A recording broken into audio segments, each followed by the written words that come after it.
Now,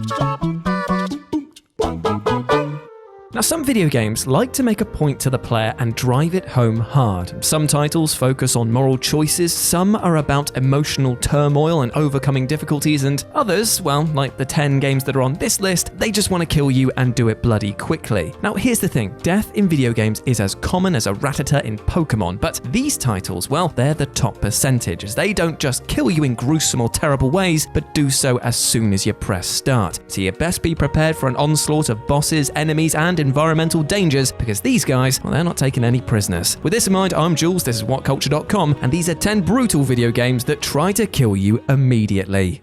Number 10, Dark Souls. I mean, we had to put this on the list, so why not get it out of the way early doors? And technically, seeing as you begin the game in a hollowed state, you're already dead as it is before you even start playing. However, should you choose to take up the sword and attempt to link or snuff out the fires completely, you're in for a rough ride, as in order to even get out of the tutorial area, you're going to have to go through this fat lump, the Asylum Demon. Now here's the thing, Dark Souls has been around yonks, so we're all aware of how you can either bypass this beast to drop on his head or stab a broken sword up his hole, but cast your mind back to when you first came across this. My god, was it a bit of a shocker. This creature wants you dead, and to do it quickly so we can go catch his stories. And make no bones about it, this amazing tutorial teaches you one thing extremely clearly, and that is, mate, it is only going to get worse from here.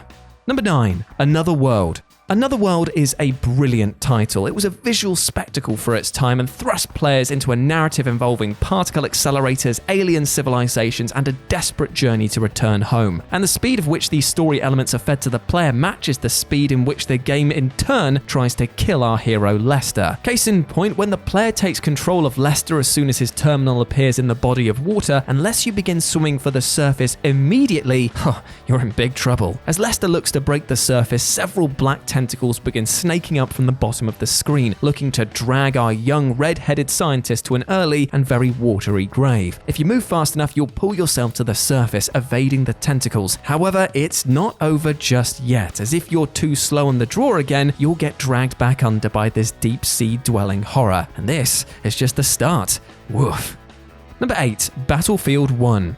Although the Battlefield franchise has increasingly moved away from what you define as a single-player story mode in recent years, when they do want to do it, DICE can still knock it out of the park with their tales. As alongside the pretty outstanding online mode, this title offers a series of short stories focusing on different historical figures and battles of war, yet none compared to the short prologue mission, Storm of Steel. Once you load Battlefield 1 for the first time, the mission begins automatically, whereupon a title card appears reading, "What follows is frontline combat. You are not expected to survive." And here you are playing as a Harlem hellfighter fighting in the trenches against the advancing German army. As you exchange gunfire with the enemy, you will slowly begin to be overwhelmed, and it's inevitable that you will die. And once you do, some text will appear stating the soldier's name, date of birth, and date of death. You will see this text multiple times as the chaos escalates, and it offers a glimpse into the true horrors of war. It's pretty powerful stuff, and an experience that never lets up across this short story. Number 7, Dragon's Lair NES version. Now, I want to make it perfectly clear that every iteration of this classic series will try to kill you. I mean, after all, the original was released at the height of the arcade golden era, and its attempts to wangle coins from your wallet are very apparent. And you know what? Its home console edition carried over this brutal approach and added in, quite frankly, terrible controls. This side-scrolling platformer pulls absolutely zero punches, even on its first screen, as unless you move straight away and know exactly where you're going to go, you're as good as dead. If you walk ahead, a bat will try and nobble you. Then a serpent pops out and breathes fire on you, and dodging its attacks is next to impossible thanks to the bloody input delay. Then the boards will drop out from the bridge on your way back, and even if you do manage to slay this beast, you better not have taken too much damage, as about 2 steps away from the entrance, another bat will appear and auto-hit you. Absolute billy, mate. Number 6, The Evil Within. When a game that you're playing has you set foot inside a mental asylum in order to uncover grisly murders and occult whisperings within the opening section, you pretty much have to prepare for pain. Well, that's exactly what happens to Sebastian when you encounter a paranormal entity in this spooky place, and the screen cuts to white, and then you wake up dangling from the ceiling, your feet bound together and draped over a meat hook. Kind of sounds like the night after the staff party. And it's here that you meet the Sadist, a monstrous man covered in blood and wielding a chainsaw. After you free yourself from the hook and attempt attempt your escape without alerting your would-be butcher, you accidentally set off a tripwire alarm which sets the sadist on your heels, and you better bloody run. As you charge through these unknown corridors, you have no idea just how close he is behind you, but things become very apparent that he's hot on your heels, seeing as he takes a good chunk out of your leg at one point in time. It is a game that begins as it means to carry on, informing you that you are most definitely the hunted. Number 5. Resident Evil 3 Remake.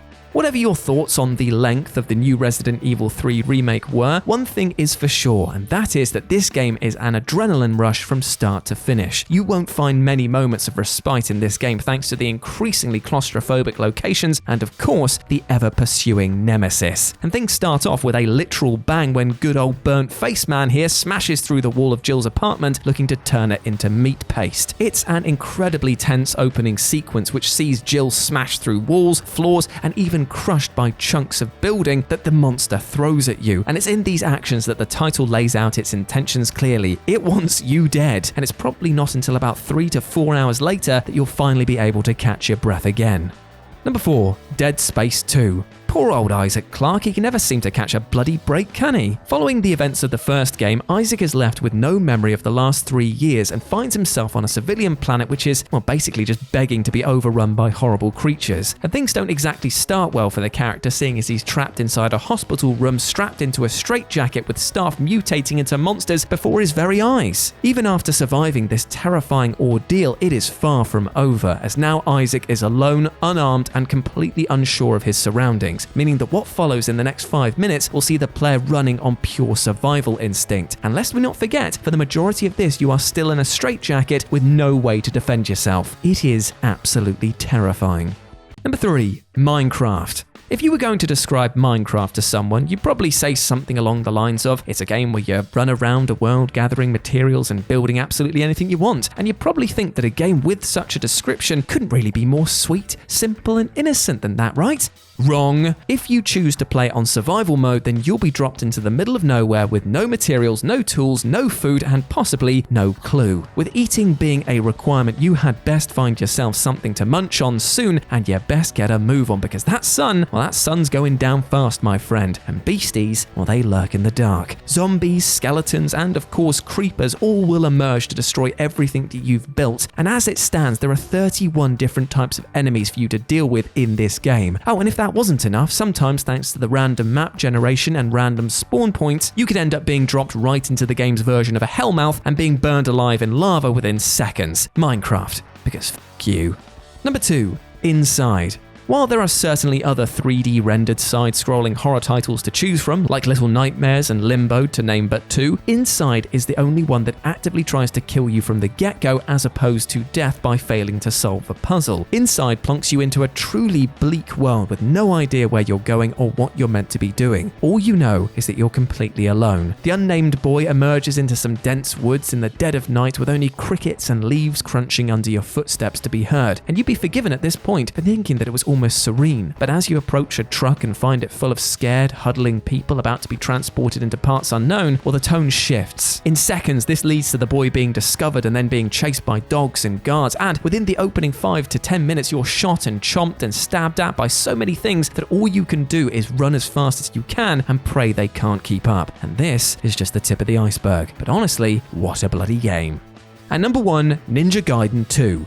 Ninja Gaiden is an infamously difficult series of video games, and the second installment of the franchise certainly lives up to this label. You are Ryu Hayabusa, a master ninja both revered and feared throughout the world. And as if to prove this reputation, the second game opens up with you being set upon by the Black Spider Ninja Clan, who aren't just skilled opponents in their own right, but outnumber you immensely. Now remember, this is a punishing game at the best of times, and even though these are the base enemy, there are 4 of them, and they will kick your ass however they can, because they do not abide by the let's attack one at a time rule that so many other goons do. Oh, and they also take about 15 hits to kill each. So yeah, good luck with that.